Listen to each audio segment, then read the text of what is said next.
अस्सलाम वालेकुम। Sindh online school में अवां शागिर्दनि खे भलीकार। आऊं आहियां अवां जे इल्म कीमिया जो उस्ताद नजफ हैदर मेमण। प्यारा ॿारो, अॼु अवां जे साम्हूं असां क्लास 9th जो चैप्टर नंबर 5 स्टार्ट वठंदासीं। जेको चैप्टर नंबर 5 आहे असां वटि कीमियाई बॉन्ड यानी केमिकल बॉन्ड। कीमियाई बॉन्ड यानी केमिकल बॉन्ड छा खे चइबो आहे, इन जे मुतलिक़ अॼु असां ॼाण हासिल कंदासीं ऐं इहो बि मालूमात वठंदासीं त कीमियाई बॉन्ड एटमनि जे विच में छो थो ठहे पियो। कीमियाई बॉन्ड में लफ़्ज़ आहे असां वटि बॉन्ड। इन बॉन्ड लफ़्ज़ जी जेका माना आहे असां वटि, इन बॉन्ड लफ़्ज़ जी माना आहे असां वटि कनेक्टिविटी यानी ॻांढापो, मिलाइणु, जोड़णु, ॻंढणु।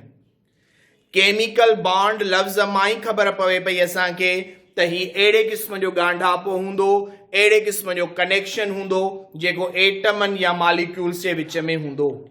केमिकल बॉन्ड जी डेफिनेशन छा आहे उहा आऊं बोर्ड ते लिखी आहे त अहिड़ो कशिश वारो ज़ोर जेको एटमनि खे मॉलिक्यूल या मुरकिब जे अंदरि मिलाए रखे त उनखे कीमियाई बॉन्ड चइबो आहे। It is a force of attraction which holds the atoms in a molecule or a compound is called chemical bond. यानी chemical bond छा आहे? चए थो त इहो हिकिड़े क़िस्म जो force of attraction आहे जेको छा थो करे, जेको एटमनि खे मॉलिक्यूल जे अंदरि या मुरकिब जे अंदरि कंबाइन करे थो रखे, पकड़े बीहे थो, झले बीहे थो पियो। हाणे असां पंहिंजी रोज़मर्रा जी ज़िंदगीअ में किरोड़ा कंपाउंड इस्तेमालु कयूं पिया। उन में हिकिड़ो सिंपल कंपाउंड खणूं था पिया, मिसाल जे तौर ते वाटर यानी H2O। असां पोयनि क्लासनि में पढ़ी आया आहियूं त पाणीअ जो फार्मूला जेको आहे उहो आहे असां वटि H2O। हाणे पाणीअ जो फार्मूलो छा थो इंडिकेट करे? पाणीअ जो फार्मूलो इहो थो असांखे ॾसे त पाणीअ जो जेको मॉलिक्यूल आहे उहो 2 हाइड्रोजन जे एटमनि ऐं 1 ऑक्सीजन जे एटमनि जे मिलण सां ठहे थो पियो।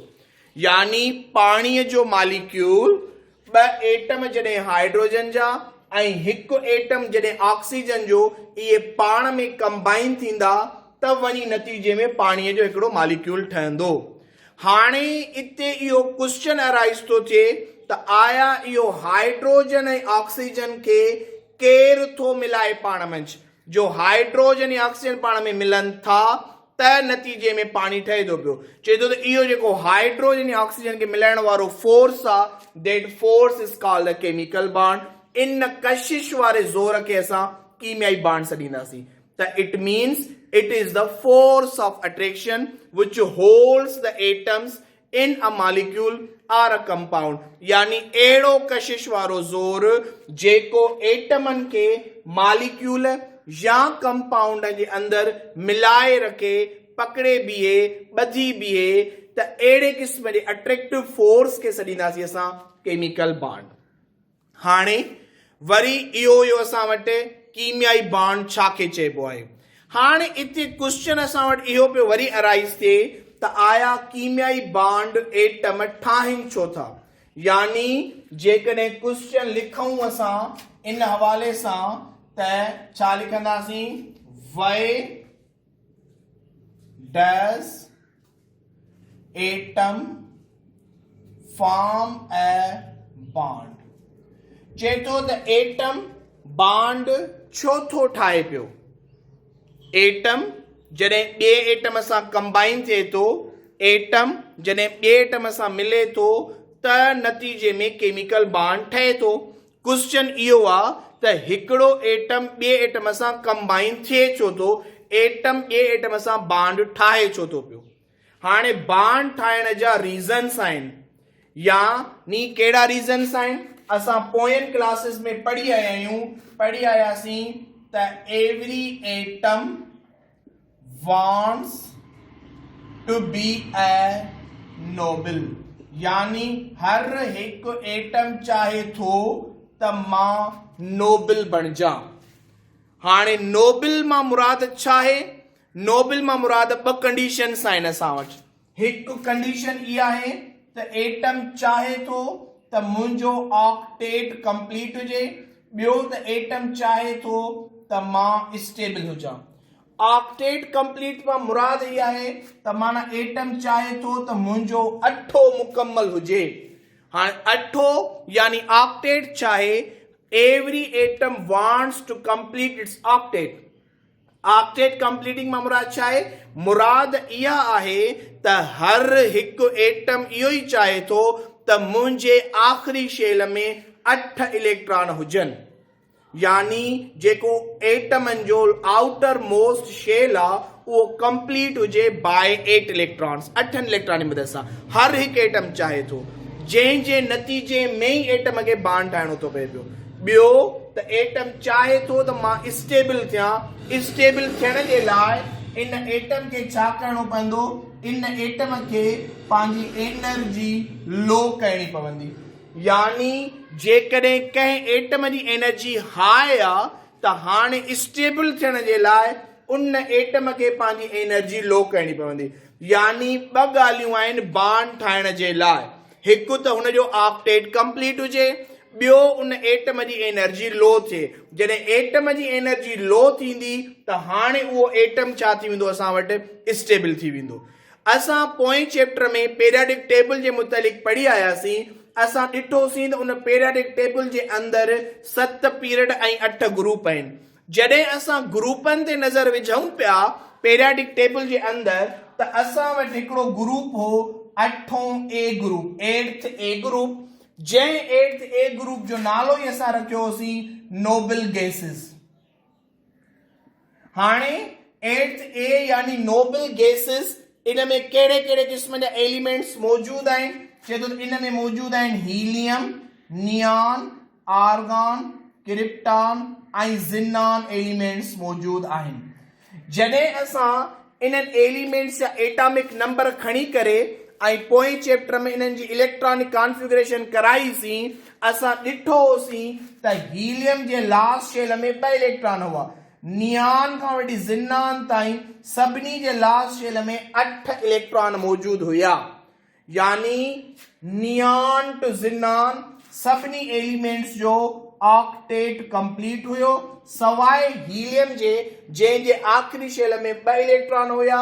पोइ चऊं पिया असां त हीलियम जो डुप्लेट कंप्लीट आहे। यानी पीरियडिक टेबल जे अंदरि सभिनी एलिमेंट्स खे छॾे करे जेकॾहिं फ़क़ति 8th ए ग्रुप खणूं असां ऐं उन ग्रुप ते नज़र कयूं त हीलियम खां वठी ज़िनान ताईं जेके बि एलिमेंट्स मौजूद आहिनि 8th ए ग्रुप में, उन्हनि जो आउटर मोस्ट शेल कंप्लीट आहे।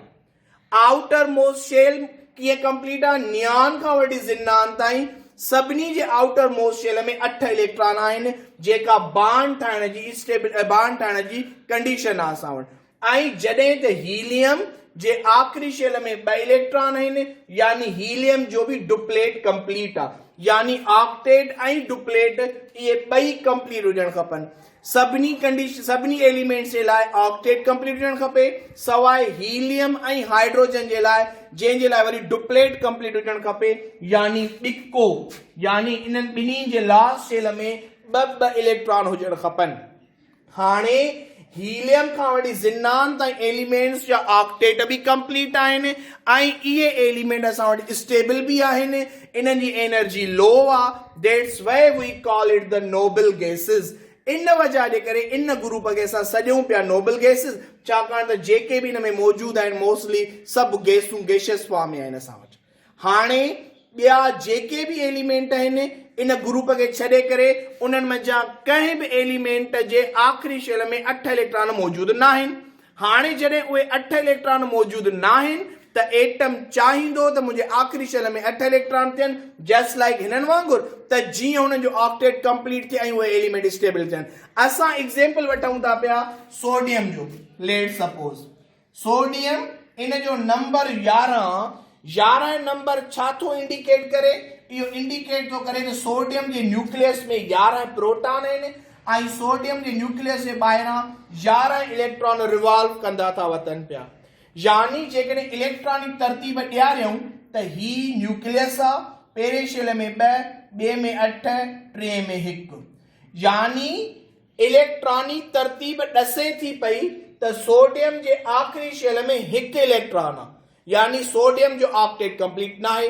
हाणे सोडियम खे पंहिंजो ऑक्टेट कंप्लीट करणो आहे, ऐं जॾहिं ऑक्टेट कंप्लीट कंदो त सोडियम नोबल बणिजी वेंदो, ऐं नोबल बणिजी वेंदो। इन नोबिलिटीअ जे चक्कर में सोडियम खे बांड ठाहिणो थो पए पियो। अहिड़े नमूने सां जेकॾहिं ॿियो एग्ज़ाम्पल खणूं असां क्लोरीन जो, त क्लोरीन जो नंबर 17 आहे असां वटि। इहो 17 छा थो इंडिकेट करे? इहो इंडिकेट थो करे त 17 न्यूक्लियस में प्रोटॉन मौजूदु अथसि ऐं इन वटि 17 इलेक्ट्रॉन मौजूदु आहिनि न्यूक्लियस जे ॿाहिरां। हाणे छा थो चवे? जेकॾहिं इलेक्ट्रॉनिक तरतीब ॾियारियूं त न्यूक्लियस पहिरें शेल में 2, ॿिए में 8 ऐं 3 में 7 इलेक्ट्रॉन। हाणे सोडियम क्लोरीन जे लास्ट शेल में असां वटि 7 इलेक्ट्रॉन मौजूदु आहिनि, यानी क्लोरीन जो ऑक्टेट कंप्लीट न आहे। क्लोरीन चाहे थो त मुंहिंजो ऑक्टेट कंप्लीट थिए, यानी मुंहिंजे आउटर मोस्ट शेल में 8 इलेक्ट्रॉन अचनि। हाणे क्लोरीन पंहिंजो ऑक्टेट जॾहिं कंप्लीट कंदो त इट मीन्स क्लोरीन नोबल बणिजी वेंदो, just like neon, argon, krypton, xenon वांगुरु। जॾहिं नोबल बणिजी वेंदो त इन नोबिलिटीअ खे बरक़रार रखण जे लाइ क्लोरीन खे बांड ठाहिणो पवंदो, यानी बांड फॉर्मेशन जो सबब असां वटि इहो आहे त हर हिकु एटम चाहे थो त मां नोबल बणिजां। इहो नोबल तॾहिं थो थी सघे पियो जॾहिं हुन जो ऑक्टेट या डुप्लेट यानी अठो या ॿिको कंप्लीट हुजे, ऐं गॾोगॾु इहो एलिमेंट या इहो एटम असां वटि स्टेबल हुजणु खपे। इन स्टेबिलिटी ऐं ऑक्टेट कंप्लीट हुजण जे चक्कर में एलिमेंट नोबल थींदो, नोबिलिटी जे चक्कर में एलिमेंट खे बांड ठाहिणो पवंदो। इहो सबबु आहे जंहिंजी वजह जे करे एलिमेंट्स पंहिंजो पाण में बांड ठाहींदा आहिनि। इहो असां वटि त कीमियाई बांड छा खे चइबो आहे ऐं कीमियाई बांड छो थो ठहे पियो। इंशाअल्लाह ताला असां अॻिले लेक्चर में इहो पढ़ंदासीं त कीमियाई बांड कीअं थो ठहे पियो, माना केमिकल बांड फॉर्मेशन जो जेको प्रोसेस आहे उहो कहिड़े नमूने सां आहे। ऐं उमीद पियो कयां तव्हांखे अॼोको लेक्चर सम्झ में अची वियो हूंदो। Thank U very much.